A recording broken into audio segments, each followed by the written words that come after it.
Ate ni KUGIITE na MWENENI kauntiini ya Kilifi na ni MBAARAINI ya kuhurana na CIIKO cia mwana wa KAIRITU KUGIAAGA Mahu Matene ni mufango uria wambikitwo guku ugikuruhania anyiti itemi matiganite na kuria CIIKO ici cionekaga ukorwo ire nyingi hau kabere. Ni tabarira iria itongoretio ni ikundi ari hamwe na cia mbeũ njĩthĩ ta gikundi kia MWANA Youth Initiative mari na itanya ria kuhonokia mwana wa KAIRITU.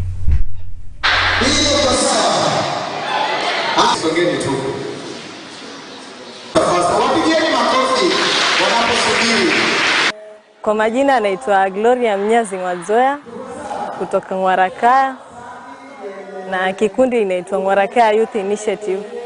Kwa Ngwarakaya Youth Initiative mimi ni Vice Secretary na tuko na vijana kadhaa kama 27 wenye tuliungana pamoja kama vijana ili tuweze kusaidia vijana wenzetu wa Ngwarakaya na hata pia zaidi ya Ngwarakaya kama ilivyo goli yetu. La mradi wa Ngwarakaya Youth Initiative ilikuwa ni kusaidia vijana especially kwa mambo ya SRHR kama ilivyo Kilifi County, mambo ya chonyi, mambo ya mimba za mapema imekithiri na tuliona vijana tuje pamoja tusaidiane tuangamize hizi mimba za mapema.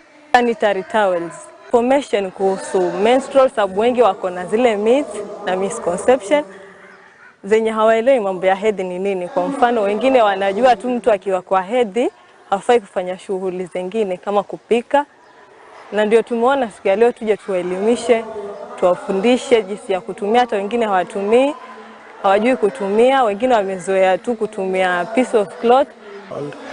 Community Health Promotion Fund ni shirika la kijamii ambalo tunafanya kazi kwa karibu zaidi na shule ya mafundisho ya North Coast Medical Training College. Tuko pale Bomani na kando ya kadha.